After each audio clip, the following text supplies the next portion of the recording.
Nós estamos meditando na Epístola aos Hebreus, que fala sobre o sacerdócio de Cristo. É interessante, são páginas um pouquinho difíceis, mas você não quer entender a palavra de Deus? Então vamos lá. Hebreus capítulo 7, agora a partir do versículo 4. Considerai, pois, como Melquisedeque era grande. Abraão, o patriarca, lhe deu o dízimo dos despojos. Isso eu já expliquei no programa passado, não é isso? Quando Abraão vem da guerra contra os reis cananeus, paga o dízimo a Melquisedeque, sacerdote do Deus Altíssimo. Segundo a lei de Moisés, os descendentes de Levi que se tornam sacerdotes devem receber o dízimo do povo, isto é, dos seus irmãos, embora estes também sejam descendentes de Abraão. Melquisedeque, porém, sem figurar entre os descendentes de Levi, recebeu o dízimo de Abraão e ainda lhe deu sua bênção, a ele que havia recebido as promessas de Deus. Ora, aquele que recebe a bênção é sem dúvida menos importante do que aquele que a dá. Isso tudinho, meus irmãos, é para o autor sagrado mostrar que Melquisedeque é superior a Abraão. Levi e os sacerdotes do Antigo Testamento são descendentes de Abraão. Então, o sacerdócio desses descendentes de Abraão, os sacerdotes do Antigo Testamento, são inferiores a Melquisedeque. Cristo é sacerdote segundo a ordem de Melquisedeque. Cristo é um sacerdote único, o único sacerdote verdadeiro. O próprio Melquisedeque é imagem de Cristo. Nunca esqueçam isso. Melquisedeque é imagem de Cristo. Melquisedeque quer dizer rei da justiça, tá certo? Rei de Salém, rei da paz. Cristo é o verdadeiro rei da justiça. Cristo é o verdadeiro rei da paz. Pois bem, agora o versículo 8. Além disso, os filhos de Levi que recebem o dízimo são homens mortais. Lá, porém, o dízimo foi recebido por alguém do qual se declara que está vivo. Lá onde? No livro do Gênesis, em Melquisedeque, quando Abraão dá o dízimo a Melquisedeque. A Escritura não conta que Melquisedeque morreu.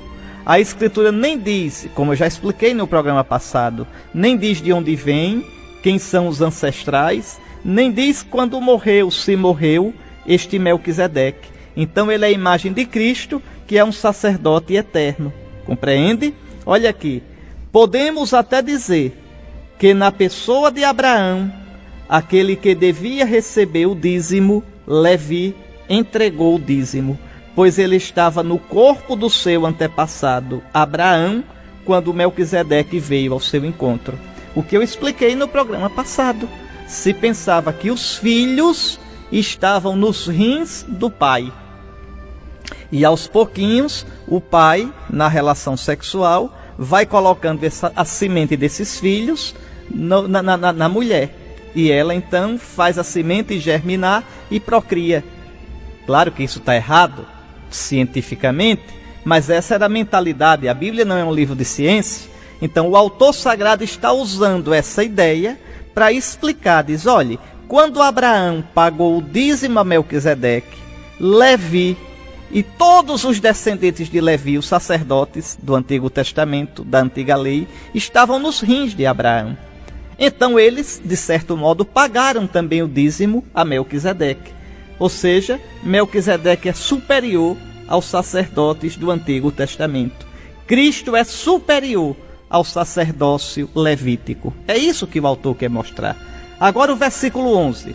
O sacerdócio levítico não representa a perfeição, embora com base nele o povo tenha recebido a lei. Caso contrário, que necessidade havia de surgir outro sacerdote, do qual se diz que é sacerdote segundo a ordem de Melquisedeque, em vez de se dizer segundo a ordem de Arão? Mudou o sacerdócio, então necessariamente muda também a lei. Muito bem, nós estamos na nova aliança. Veja que Deus fez com um novo povo, a igreja. selado no sangue do novo Cordeiro, Jesus, tá vendo? Com o novo sacerdote, Jesus. Jesus é o sacerdote que oferece e Jesus é o Cordeiro que é oferecido. Olha que coisa linda. Ele é o Cordeiro eterno e ele é sacerdote eterno, segundo a ordem de Melquisedeque. Está aí. E aí o autor sagrado diz no versículo 13: pois aquele de quem se dizem estas coisas, Jesus, não é da tribo de Levi, mas de outra tribo, da tribo de Judá, da qual nenhum membro jamais exerceu o serviço do altar. Pois é evidente que nosso Senhor descende da tribo de Judá, que Moisés não menciona ao falar dos sacerdotes. Então, o que eu quero que vá ficando na sua cabeça é isso. Jesus é nosso único sacerdote, que nos liga ao Pai e traz a vida do Pai para nós no Espírito Santo. E os sacerdotes da igreja nada mais são do que presença do sacerdote Jesus. Nós, o bispo e seus padres, somos participantes do sacerdócio de Cristo, que atua e existe no meio da sua igreja, no meio dos fiéis. Rezem pelo bispo, rezem pelos padres de vocês. Até a próxima, se Deus quiser. Abençoe o Deus Todo-Poderoso, Pai, Filho e Espírito Santo. Amém.